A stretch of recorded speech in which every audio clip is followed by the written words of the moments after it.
This is Real Time Insights. I'm here with Rob Holston, EY Global and America's consumer products leader. Rob, great to have you here with us. It's great to be with you today. I know you work with some of the largest consumer products companies out there.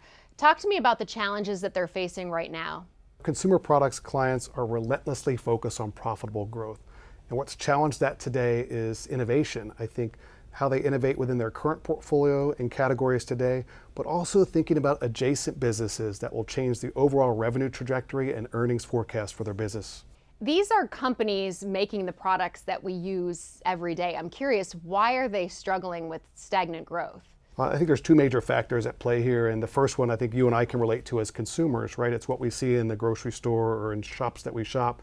In the last several years, inflation has really caused the consumers to reevaluate their value and affordability formula. And so over 67% suggest that they will move into those private label categories going forward, which presents a challenge to an industry that's really focused on volume, right? As these are mass production meets mass consumption type of industries. I think the other part that's important to talk about in this context is innovation, right? I think the top 5 brands globally 15 years ago have lost 17 to 18% share. And that's really driven by a lot of new, smaller challenger brands coming into the equation. So when you talk about innovation, what kind of innovation are you talking about? It takes maybe 18 to 24 months for a new product to be launched. I'm not talking about calcium or lime added to a diet soda.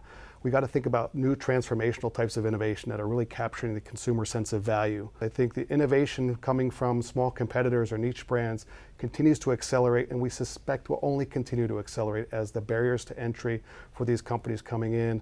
All they need to do is get distribution faster than these incumbent brands can get new innovation into the marketplace. So how should companies be making adjustments for those factors, the trade down and the increased competition? Yeah, I think about it in what I call the new 4 Ps, not the 4 Ps that you and I had learned about in our marketing textbook, but really the 4 Ps around their portfolio, the platforms they work with, productivity, and overall business performance. Let me take those down a little bit. When I talk portfolios, how do they think about looking at their overall portfolio of brands and categories with a new lens, perhaps using AI to identify new white space opportunities that they can go innovate with and be more successful in?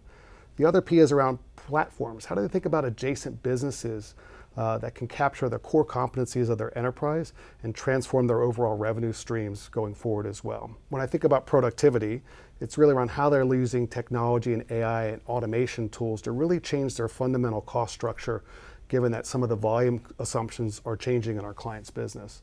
I think the last one is really critical, is around overall performance. It's how do they drive the overall commercial excellence function within their business. So things around pricing, promotion, and assortment, making sure they got the right execution every day to capture consumers who love their brands but also want to buy them.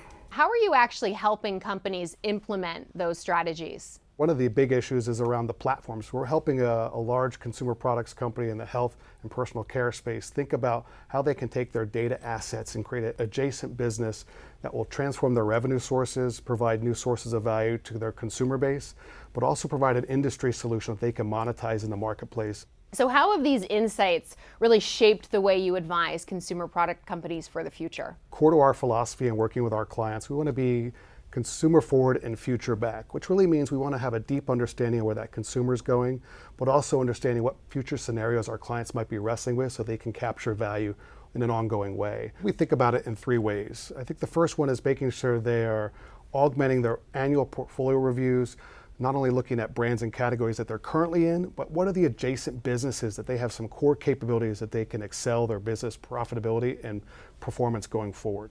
The second one being, how do they think about AI, frankly, and technology, and understanding what they can do to unlock and uncover new white space opportunities.